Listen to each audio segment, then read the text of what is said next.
Okay, we will look a little bit further with what can be done with text to make sure that the text is always readable. That is one of the very important criteria with using text, is that it be readable and that it stand out in your photo, especially if you're doing things like business cards or posters. You want to make sure that the text is obviously readable and that people can find the information they're looking for. Let's take this text box here. Let's move it up like this. Okay, now obviously if I put it into about here someplace, you can see now some of the text is not totally readable as it blends in with the various background colors and shades here. Okay, something you can do, and again, this is something that applies to all layers because we're working with something called layer styles.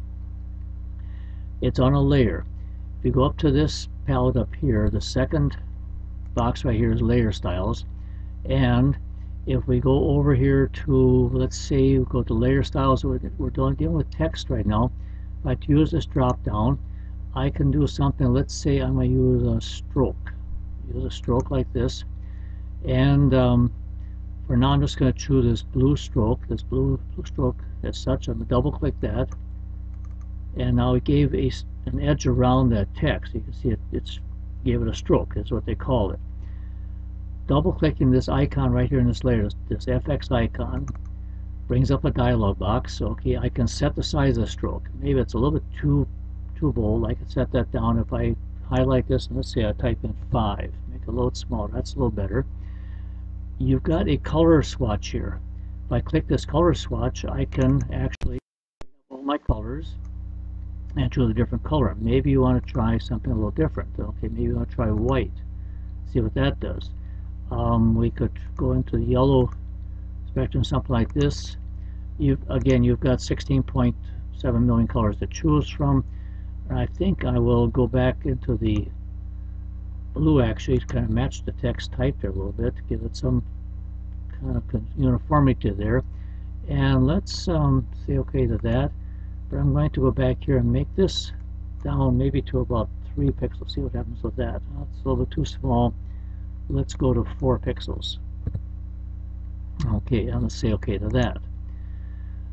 You can also do something in the layer styles here. Let's say you want to do a drop shadow.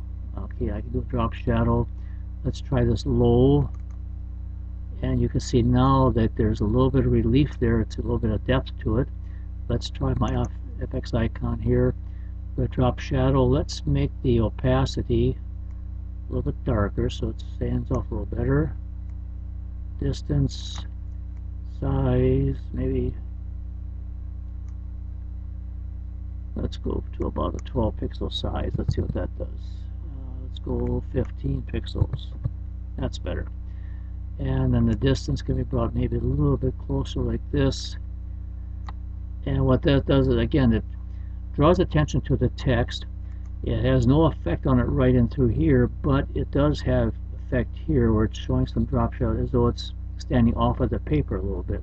And that's what you're trying to achieve, is trying to achieve so your text is very readable at all times. And you could still change the color of the text if you decide you don't like the color. If I go to my text tool, and let's go here and let's highlight all of this text. You can go up here and change your basic text color. Let's go to a red and try that. And say okay.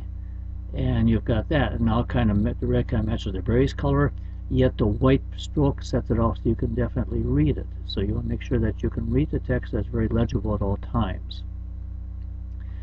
And I think, well, one other thing you can do with your move tool, if you click the move tool here, if I go up here to show bounding box, now my text box is back here. You can, by adjusting the size of this box, you can actually change the size of your text a little bit and come up with some different looks to it there. So now I'm making the size of the text a lot bigger and making it tailoring kind of to fit where I want. Hit the check mark here again to apply that. Let's undo my bounding box, and now I've got a larger text there to look at too. So a variety of things you can do on the layers. Again, reinforcing how important these layers are for your work in Photoshop.